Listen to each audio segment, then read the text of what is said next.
Hello, and welcome to this episode of Demystified as we explore home cooking in a modern world. I'm here with my friend Paul, and I'm Linda. How are you going, Paul? Happy New Year. Happy New Year. Happy New Year to you. Yeah, how are you? We're back. We're back. Yeah. And in this episode, we're going to talk about equipment. Kitchen equipment, sort of, right? But I've got it's not a bugbear, but given that we went for a little visit today, did. We had an off-site excursion across the road. Sure. And it wasn't to the pub. No, it was a building next door, which was interesting. But anyway. No, and it got me thinking. So, probably something. And funny thing is sort of over the Christmas New Year period, what quite a lot of people do, including in my household, and we went to quite extreme measures this year, is do a bit of a clear out of junk and stuff. And anyway, so we're about to have a garage sale soon. Lots of kids' toys that no longer have any use and all the rest of it. But it did get me thinking, because I was cleaning my second drawer down in the kitchen. Now everyone's second drawer down is the utensils. Yeah, well, small utensils. Yeah, so you've got whisks and you've got spatulas and all sorts of stuff. Peelers, well, ice cream scoops, all the rest of it. And it got me thinking, not only that, but also wandering across the road today, wooden spoons. So this is the thing with wooden spoons, right? Now, I encourage anyone to do this that owns a wooden spoon, is when you get home, put your wooden spoon in a glass, right, and fill that glass up with boiling water from the kettle, and just give it a stir around and let it sit, right? And go back about, 4 or 5 minutes later and have a look at the water. Now, what happens is timber absorbs, right? And so a lot of people keep their wooden spoons for an extraordinarily long period of time. I know you do. Well, no, I don't actually. Oh. No, I've kept that one that I spoke to you about. One. Yes, okay. And that, but I have one that I've had since I was a teenager, probably. Yeah.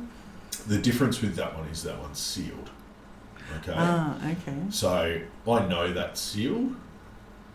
But anyway, what a vast majority of people would probably find is the water will go murky, and also you probably end up with a bit of an oil slick on the surface of the water and all the rest of it. And they're pretty good indicators that it's time to visit the kitchenware store and invest very small amounts of money in probably some new wooden spoons, but wooden utensils in general, okay? Because it is a bit of a gross health hazard type situation.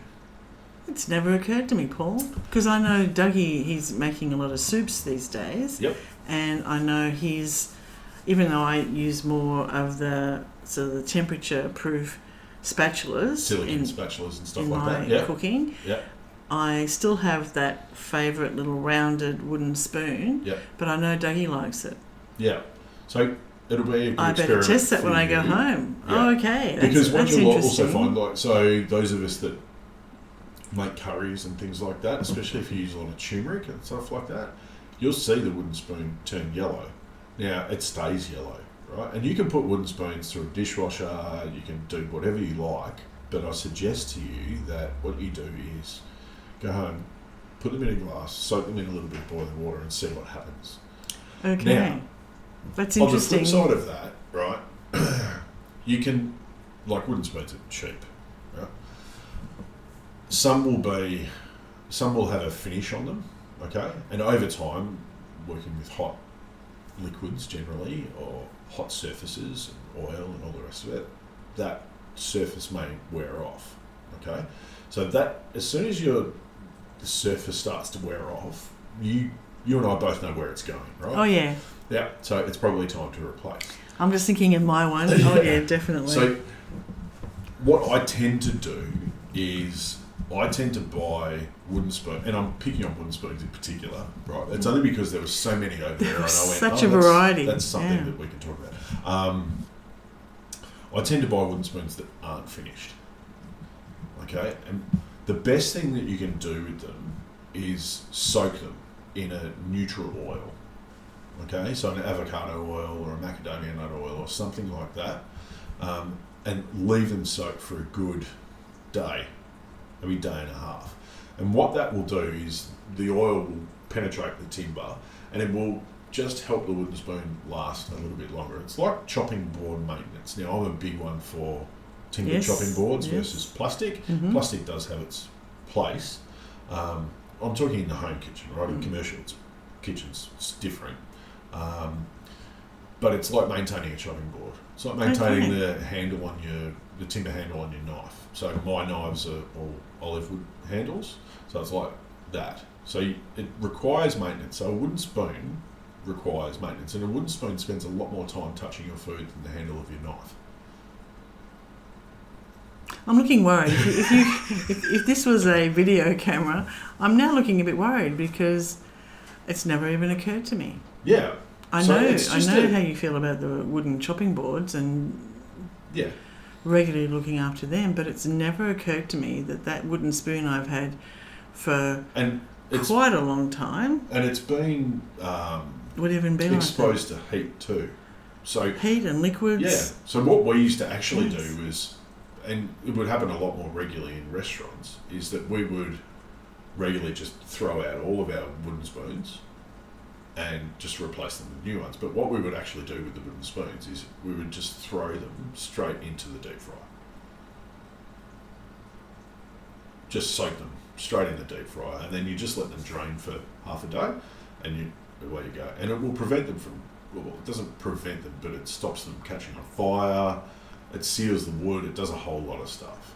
Okay. So you might get a little bit more longevity out of your wooden spoon if you really need to. I mean, we shouldn't be a disposable society, but no, you'll get a little bit more longevity out of your wooden spoon. Because at the moment, I would suggest that there is a high percentage of the population whose wooden spoons are dirtier than the disposable wooden cutlery that they eat off at an event, right? And we use that once and throw it away. Yet we keep our wooden spoon for, how long have you had yours? Oh, since I was 18, when I left home. Yeah, so that's a while. It's a fair while. So it's over 40 years. Yeah, go and find your local. Well, give that a go. And I will do that. Go and find your local kitchen. I will do that this weekend, actually, because that's a little bit sad. Well, I mean, my grandma, you shouldn't be so attached to a wooden spoon. No, but it's a memory of it. Okay, so fine, you keep it, but don't cook. But don't cook with it. Tell Dougie not to cook with it, because my grandma convinced me once to make a wooden spoon. Use a wooden spoon to make a sponge cake. Yeah. And I said, that's impossible. Yeah. And she said, no, that's how we all did it before we had mixers. How do you think we all learned?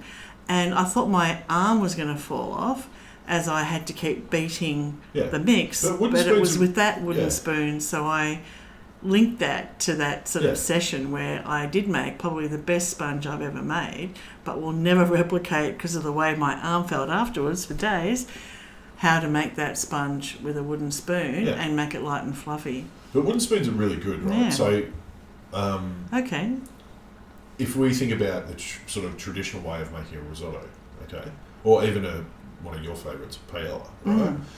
So, metal spoons, which is what you'll often find in commercial situations, there's a vast majority of stainless steel versus timber, and this is one of the reasons for it, is that you can't maintain it, right? It picks up moisture, it picks up flavour, it picks up grossness and dirt and bacteria and all that yuck stuff. But metal spoons cut the grains of rice. Okay, so you don't want that. So wooden spoons, they're good to have. And like my mother had a wooden spoon for God knows how long. Like, you know, I remember she broke one on my backside.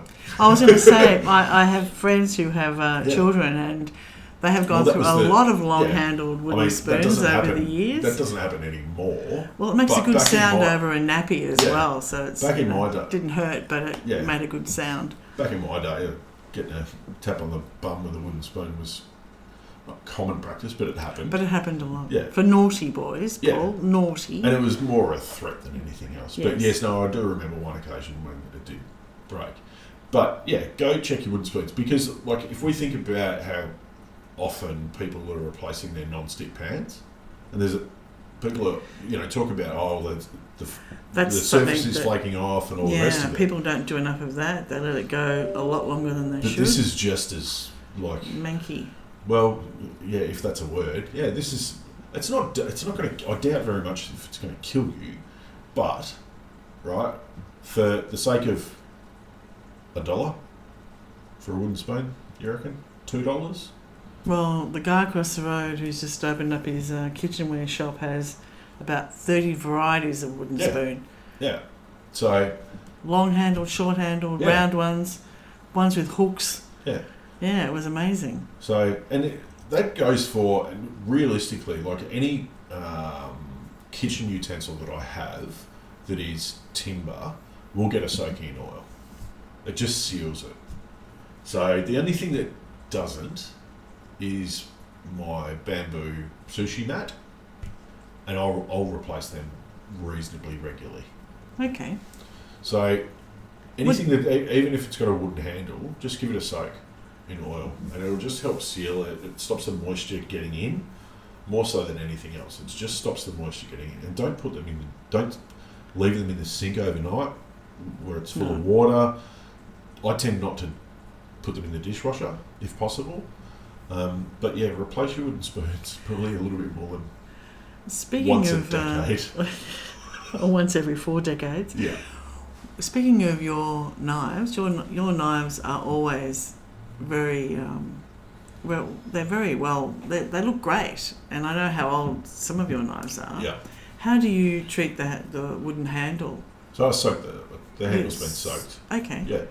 So I soak it. I mean, soaking a knife in oil is not going to hurt it. So I just put the whole knife in.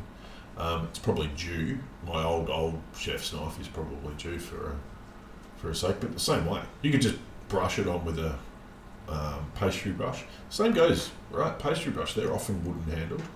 Yes. Yeah. So they tend to fall apart. They tend to separate. Soak the handle. Yeah. Okay.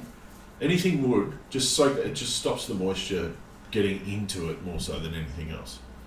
So, yeah, have a go at the wooden spoon test and see what happens. Oh dear, I'm worried. I'll take a photo of my we'll put it in the newsletter. Okay. Take a photo. We'll see what colour it turns out. Oh.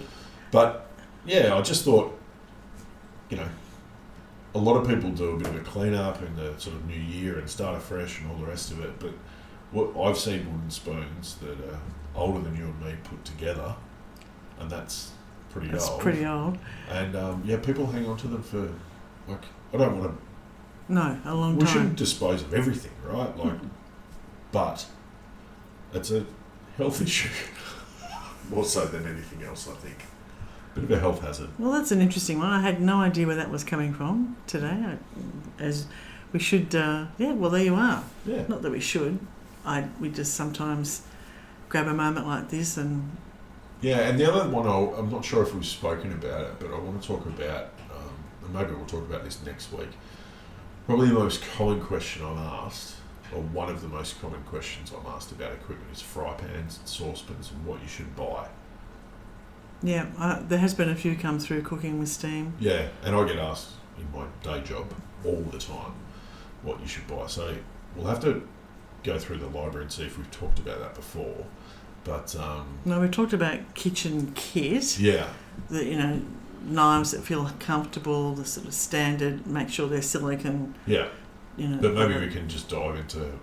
I think pots and pans is a general overview because I think especially with the rise and again now, and this is happening all over the world, but induction. Yes, because there's a lot of cost articles. of gas and well, shortage. It's not only that. Yeah. It's there's a lot of articles recently in the last 6 weeks that have come out asking the question if gas cooktops are dead. It's a big deal.